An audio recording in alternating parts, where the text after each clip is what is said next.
Ça me fait mal que les gens ne connaissent pas Dieu aujourd'hui. Le problème grave de notre génération, c'est que nous ne connaissons pas Dieu. C'est ça. Et malheureusement, ça ne date pas d'aujourd'hui. Dieu est tellement inconnu des chrétiens. Aujourd'hui, il y a un malheur, c'est que le peuple de Dieu ne connaît pas son Dieu. Il est chrétien là. Oh, je suis chrétien. Il ne sait même pas ça veut dire quoi chrétien. Il va à l'église, il ne sait même pas ça veut dire quoi église. On ne connaît pas Dieu. Alors que j'ai fait un constat, c'est que les occultistes, les sorciers connaissent bien les démons avec qui ils travaillent. Les féticheurs connaissent bien les démons. Ce sont leurs amis qu'ils envoient chez les gens à gauche, à droite. Mais toi, tu ne connais pas Dieu comment? Comment tu veux marcher avec un Dieu que tu ne connais pas? Donc ma question, est-ce que tu connais Dieu? Si tu le connais, tu connais quoi? Les méchants, les sorciers se moquent des croyants. Ils n'ont même pas peur de t'attaquer d'ailleurs. Ah! Comment quelqu'un qui est dans la sorcellerie, il ose t'attaquer, il n'a pas peur? Lui, il connaît ses forces. Toi, est-ce que tu connais les tiennes? Lui, il connaît les esprits avec qui il travaille. Toi, est-ce que tu connais l'esprit de Dieu que tu as reçu? Est-ce que tu le connais? Qu'est-ce que tu connais de Dieu? Est-ce que tu médites sur Dieu? Depuis quand tu n'as pas pris ta Bible toute une journée pour étudier Dieu, pour connaître Dieu, pour comprendre Dieu? Aujourd'hui, Dieu est inconnu et déshonoré parmi son peuple. Dieu n'est pas connu. Qui connaît encore Dieu? C'est rare. Ça me fait mal que les gens ne connaissent pas Dieu aujourd'hui. Le problème grave de notre génération, c'est que nous ne connaissons pas Dieu. C'est ça. Et malheureusement, ça ne date pas d'aujourd'hui. Je le dis encore. Parce qu'on ne médite pas assez la parole. Osée 4 que tu connais, où Dieu dit qu'il a un procès avec les habitants de la terre, les habitants du territoire où ils sont, les habitants du pays, parce qu'il n'y a pas de vérité, il n'y a pas de miséricorde, parce qu'il n'y a pas de connaissance de Dieu dans le pays. Je l'ai déjà dit plusieurs fois ce passage. Il n'y a pas de connaissance de Dieu. C'est-à-dire les gens vont à l'église, mais ils ne connaissent pas Dieu. Et ils n'ont même pas à cœur de le connaître. Je te parle, toi qui as des oreilles, écoute-moi. Est-ce que toi tu as à cœur de connaître Dieu? Parce que Dieu dit qu'il y a un problème dans le pays. Les gens ne connaissent pas Dieu et pourtant les églises sont pleines. Mais les gens ne connaissent pas Dieu et il parle à son peuple. Et puis après il dit, mon peuple est détruit parce qu'il ne me connaît pas. Les églises sont nombreuses. Les communautés, les bâtiments, beaucoup. Mais les gens ne connaissent pas Dieu. Les gens connaissent les pasteurs, mais pas Dieu. On connaît les noms de tous les pasteurs, mais on ne connaît pas Dieu. Pourquoi on ne connaît pas Dieu?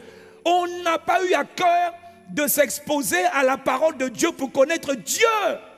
C'est un drame aujourd'hui, c'est un grand drame. On est pressé d'être manifesté. On est comme des enfants qu'on vient de mettre au monde et qui tout de suite veulent commencer à marcher et de leur propre chef. Tu as à peine 7 jours. Papa, je vais aller. Calme-toi, papa. Il y a un processus naturel de croissance. Va doucement.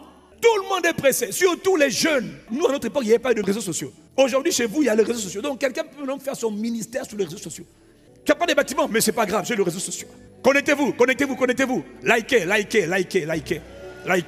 Je prophétise. Petit. Regarde-moi. Prophétiser, ce n'est pas être berger.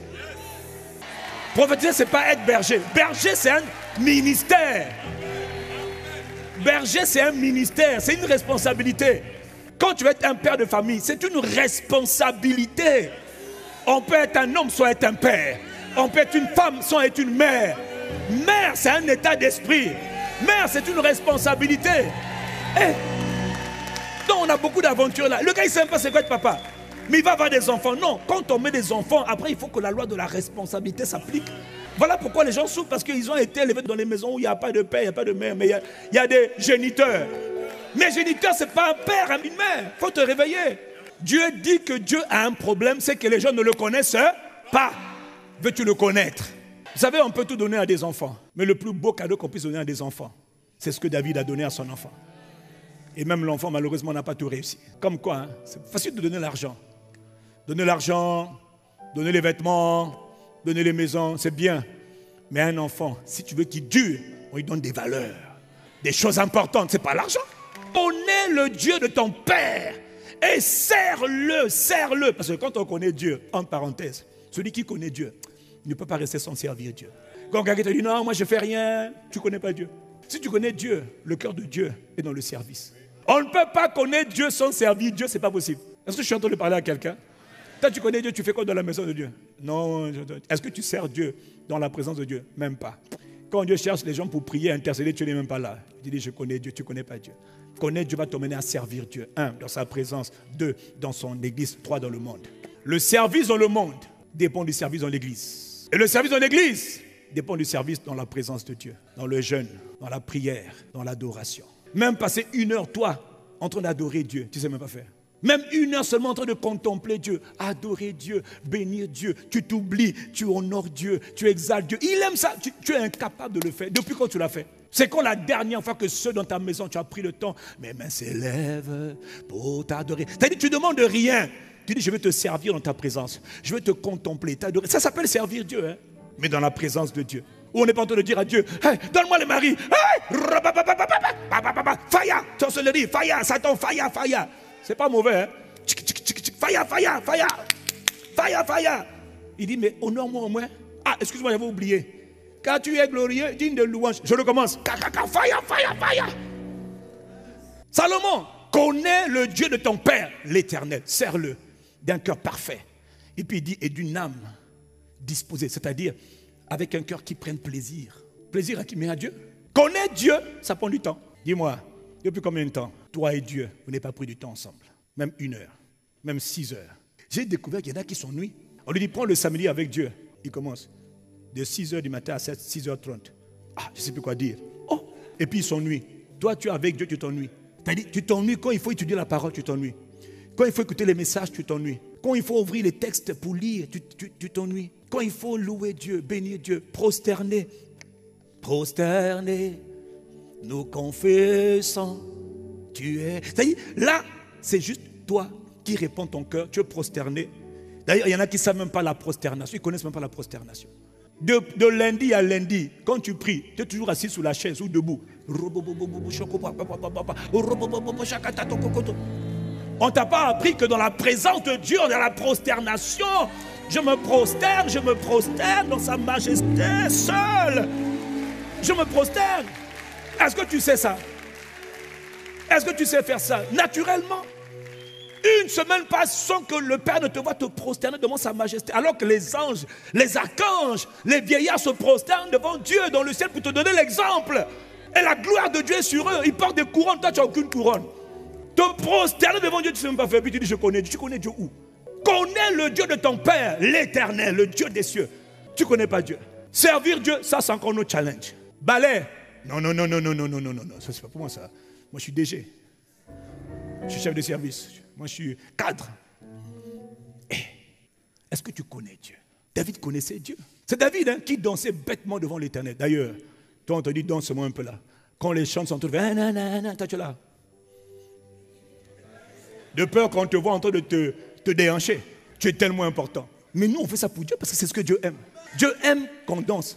On ne peut pas danser vraiment pour Dieu si on n'est pas en train de bouger. Toi, on t'a déjà expliqué ça là. Malgré la révélation, malgré la parole enseignée, tu n'arrives toujours pas. Hein? Non, ce n'est pas mon style. Parce que moi, tu sais, pasteur, j'ai une déformation, je suis militaire. Frère, David était aussi un homme de guerre. Et d'ailleurs, David et toi, on ne sait pas qui est plus brave. Combien de Goliath as-tu tué? Et David a engendré des héros. Frère, je suis en train de t'expliquer. On ne peut pas connaître quelqu'un par les réseaux sociaux. On connaît quelqu'un par la proximité, par l'intimité.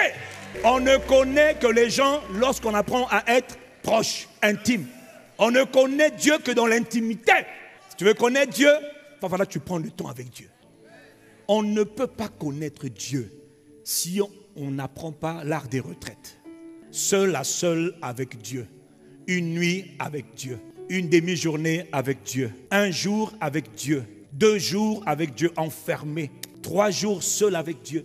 Un jour, je dis à quelqu'un qui est une autorité, je dis, je vais m'enfermer pendant 3 jours. Dans une chambre, je ne sortirai pas. Il dit, comment ça, tous 3 jours? Tu es pas sérieux? Je dis, mais non, je suis avec Dieu. Il dit, comment ça, tu es avec Dieu? Et je me rappelle qu'au bout du 3e jour, j'étais même fâché de sortir. Ça déjà arrivé à quelqu'un? Tu dit, tu sors, tu dois arrêter pour passer à autre chose. Mais tu sens que tu n'es pas content. Tu aurais bien aimé rester là plus longtemps. Parce que pendant les 3 jours là, il y en a qui me disent, mais comment on fait? Qu'est-ce qu'on fait? Dis-moi, Dieu, je ne sais pas comment on fait. Mais je vais aller dans ta présence. Tu ne peux pas connaître Dieu si tu n'as pas de temps seul avec Dieu. Ce n'est pas possible. Comment tu vas faire? Le monde souffre parce que les gens ne connaissent pas Dieu. On ne connaît pas Dieu, on ne veut pas connaître Dieu. Veux-tu connaître Dieu? Montre-le-moi, paye le prix, enferme-toi avec lui. Salomon, connais le Dieu de ton père. Fais comme moi, des retraites. Le mot retraite, c'est un mot qui fait peur à beaucoup de gens. J'ai du boulot. Ferme les portes de ton boulot. Prends la nuit alors. Il n'y a pas d'excuse. Est-ce que je suis en train de parler à quelqu'un? Mon but, c'est de t'emmener à connaître Dieu, le Père. Est-ce que tu connais le Père? Tu le connais vraiment? Comment quelqu'un peut venir à l'église tous les jours, il n'a pas envie de connaître son Dieu? Il ne sait même pas faire la différence entre le Père, le Fils, Jésus, le Christ et le Saint-Esprit. Ils ne savent même pas. Qui est le Père? Qui est le Fils? Qui est le Saint-Esprit? Parce que la divinité, c'est le Père, le Fils et l'Esprit. Est-ce que tu les connais? Si tu veux le connaître, prends à cœur de connaître parce que c'est capital pour toi. 1 Timothée 2, verset 4. Dieu veut que tous les hommes soient sauvés, tous sans aucune exception. Mais ils ne seront pas. Mais il veut, c'est sa volonté. Et qu'ils parviennent à la connaissance de la vérité. Car il y a un seul Dieu, le Père, et un seul médiateur entre Dieu et les hommes, Jésus-Christ homme. Beaucoup de chrétiens ne connaissent pas ça. On nous donne des médiateurs partout. Les anges, les médiateurs. Maman, médiateur. Coco, médiateur. Oncle, médiateur. Oh, les saints, médiateur. Non, frère, ne blaguez pas avec Dieu. Dieu n'a pas sacrifié Dieu pour qu'on s'amuse avec Dieu. Le Père a sacrifié sa parole devenue chair qu'on appelle le Christ et il faut qu'on en parle. Qui est le Christ? Tu connais quoi de Christ? Le Père a sacrifié le Fils. C'est entre eux. Et le Père a fait du Fils le médiateur unique entre lui et toute la race humaine. Et toi, on vient te dire qu'il y a d'autres médiateurs. Frère, si tu veux d'autres médiateurs, trouve tes médiateurs. Mais nous, en ce qui concerne les Écritures, on ne va même pas argumenter.